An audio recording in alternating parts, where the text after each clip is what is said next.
All right, folks, Greg Simmons with Rohrer Seed Solutions here again. We're back out here looking at this wheat that we applied and grained on about a month ago. And a good buddy of mine stopped in today to visit, and his name is Dave Kleinschmidt with Progressive Ag. And is that right? Progressive Agronomy. All right, so he's out here at the wheat field with me, and we're just checking out the wheat. And I'm just going to have him kind of talk about things and what he's seeing.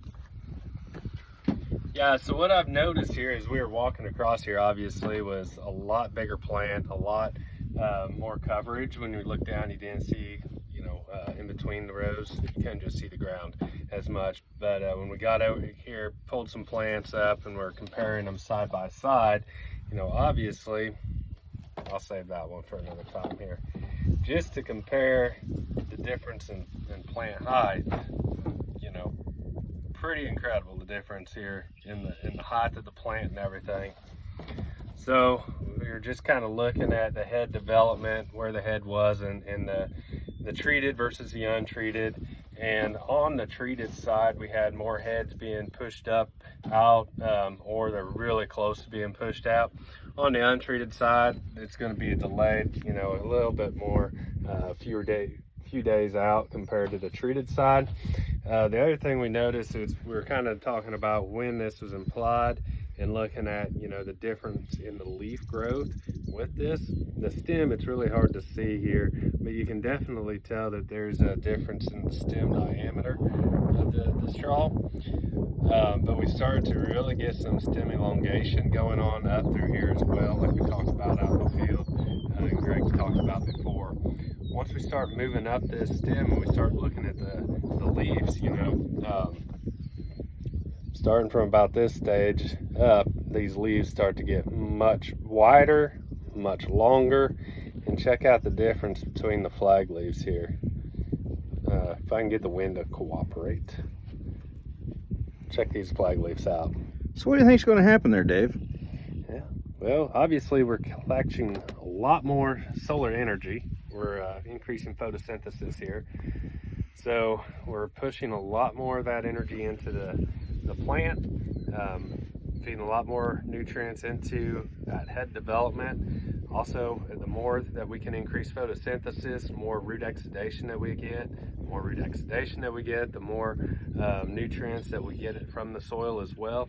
The root exudates are basically simple sugars that the plants produce, and they release, 40 to 60% of that energy, of that sugar, out through the root system to feed microorganisms in exchange for nutrients, and then take those nutrients back up.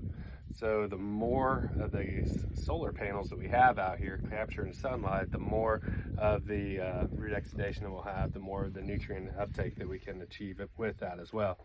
So, in agriculture, we all focus on the NPK, the big three that, costs a lot of money when you start looking at nutrient applications and everything. And I think that we need to start looking at how can we become more efficient with the nutrients that we apply.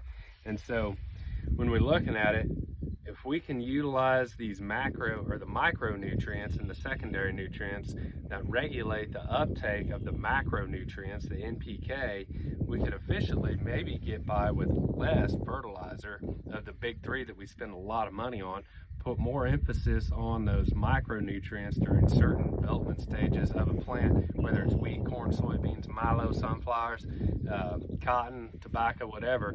If we could focus our energy at the right time on that plant, we could potentially be way more efficient with those macronutrients and maybe be able to reduce our costs on those as well. So less inputs, more bushels means more dollars in the bank.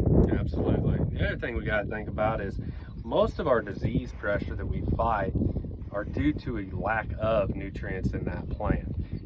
Specifically, some of the micronutrients, manganese is being a big one, magnesium another one, calcium uptake, and available potassium in the plant as well.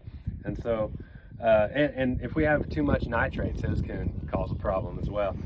A lot of times we focus on doing our soil test, and we'll look at those micronutrients, and that test is incredibly variable and inefficient when we're starting to look at those micronutrients.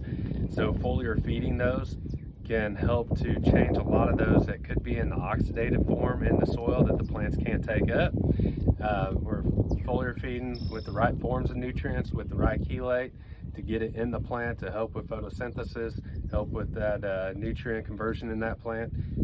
Ultimately, it's all about creating protein. Awesome. So we dissected the plants. Wanted to look at the heads, like Dave was saying. A lot of the ingrained stems and stuff, the heads were already starting to poke out. You can kind of see the whiskers starting to poke out the top. The untreated, you can tell we just, we had to dig for it. We had to cut the stem back and everything else to get down to the head in the untreated. So stay tuned, and when we get closer to yield time, we'll share that with you.